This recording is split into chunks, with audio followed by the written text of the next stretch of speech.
الله تعالى وبركاته. مرحبا بكم معايا في فيديو جديد على قناتي وصفات آدم. نتمنى تكونوا بخير وعلى خير وفي صحة جيدة وفي أحسن الأحوال يا ربي. اليوم غادا نشارك معكم كاب كيك كيجي شي حاجة زوينة كنعطيو الوليدات يديو معاهم في الكوتي ديال المدرسة أو للفطور. وما تنسونيش من لي لايك، واللي مازال ما اشترك في القناة يشترك فيها مرحبا والف مرحبا، ويفعل زر الجرس باش يوصلوا كل جديد ديالي ان شاء الله فضلا وليس امرا. على بركة الله ندوزو للطريقة. بسم الله. عندي 3 البيضات، كاس تاع السنيده، كاس تاع الزيت، كاس تاع الحليب، ياغورت ديال البنان، 3 الخمارات، 2 ساشيات ديال الفاني، والعبار الكاس تاع العنبه دائما كنعبرو بكاس تاع العنبه. كناخذ هاد 3 البيضات كنزيد عليهم كاس تاع السنيده وكنطربهم مزيان. المهم اللي بغات تستعمل الطراب اليدوي يمكن لا تستعملو، ماشي مشكل. وتنطربهم مزيان.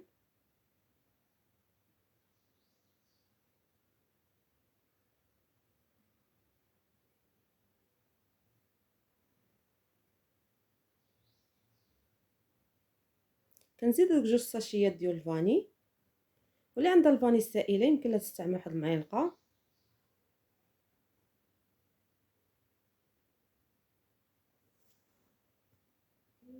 كنزيد كاس تاع الزيت وما كنزيدوش دفعه واحده، كنزيدو بشويه بشويه.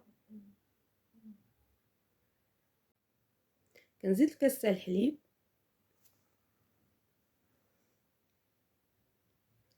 كنزيد داك ياغورت ديال البنان. المهم كل وحده تستعمل النكهه اللي كتفضل واللي كتعجبها.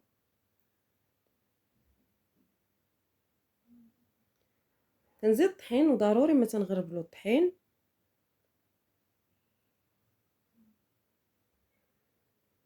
وتنطرب مزيان. المهم الكاب كيك كيكون ثقيل على الخليط تاع الكيكه، الخليط ديالو كيكون ثقيل شويه على الخليط ديال الكيكه العاديه.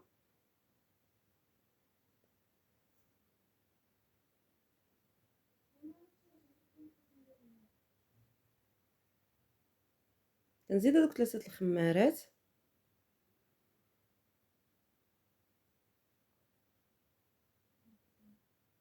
وتنطرب كلشي مزيان.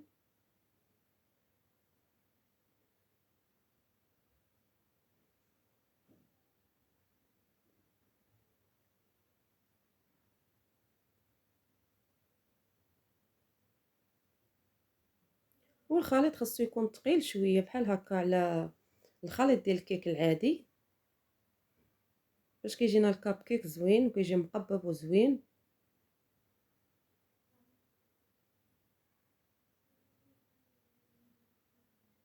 كنقسم الخليط ديالي على 2،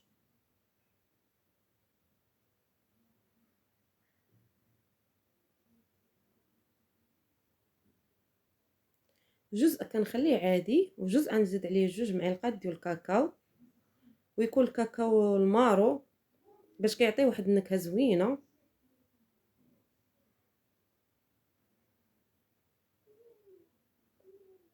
وكنزيد عليه واحد المعلقه ديال الحليب وكنخلط كلشي مزيان حتى كينسجموا ليا مع بعضياتهم.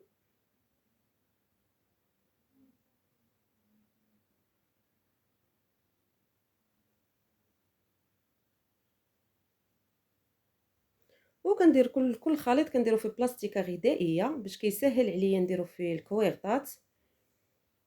كناخذ الكويغطات كندير فيهم جزء قليل من الخليط،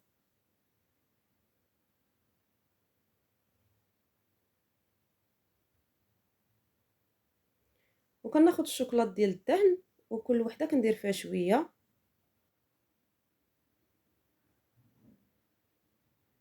الشوكولات ديال الدهن كيعطيهم واحد النسمه زوينه.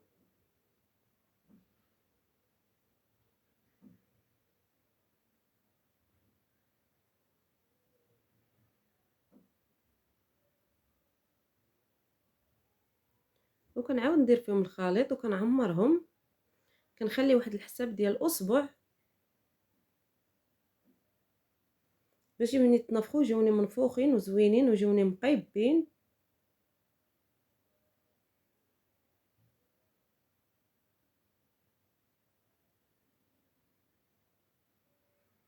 وهذا نعمرهم بالخليط العادي.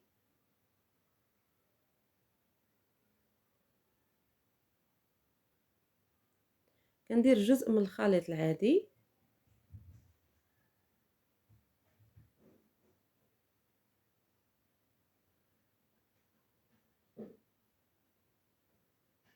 كناخد كونفيتير تاع الفريز، كل وحده كندير فيها شويه ديال الكونفيتير تاع الفريز، واللي بغات دير الكونفيتير ديال المشماش كل وحده دير داكشي اللي تيناسبها واللي تيعجبها ويعجب وليداتها.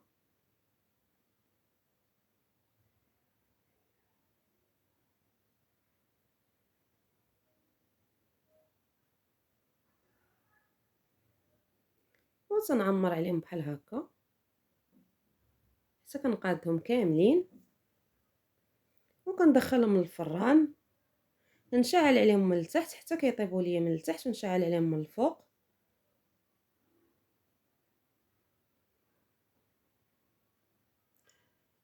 هادو اللي خليتهم عاديين غنزينهم برقائق كاوكاو.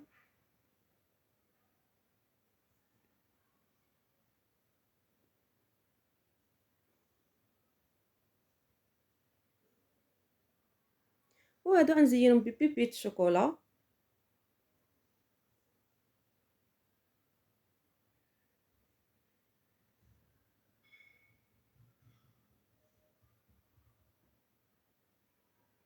وهذا هو الكاب كيك ديالي بعد ما طاب وخرجته من الفران، كيجي على هذا الشكل، كيجي زوين بزاف. وهذا هو الكاب كيك اللي وجدت معاكم، كيجي شي حاجه زوينه بزاف. كنقدموه للفطور ولا للكوتي للوليدات، ولا كنعطيوه ليهم يديوه معاهم للمدرسه في الكوتي. نتمنى تجربوه ويعجبكم. كيجي مهوي وكيجي زوين بزاف، صدقوني كيجي شي حاجه زوينه بزاف. كنعطيوها للوليدات يديو معاهم في اللانش بوكس ديالهم المدرسه. نتمنى تجربوه ويعجبكم، وما تنسونيش من لي لايك، واللي مازال ما اشترك في القناه يشترك فيها مرحبا والف مرحبا، ويفعل زر الجرس باش يوصلوا كل جديد ديالي ان شاء الله، فضلا وليس امرا. نخليكم مع لا فيديو، ومع السلامه الى فيديو جديد ان شاء الله.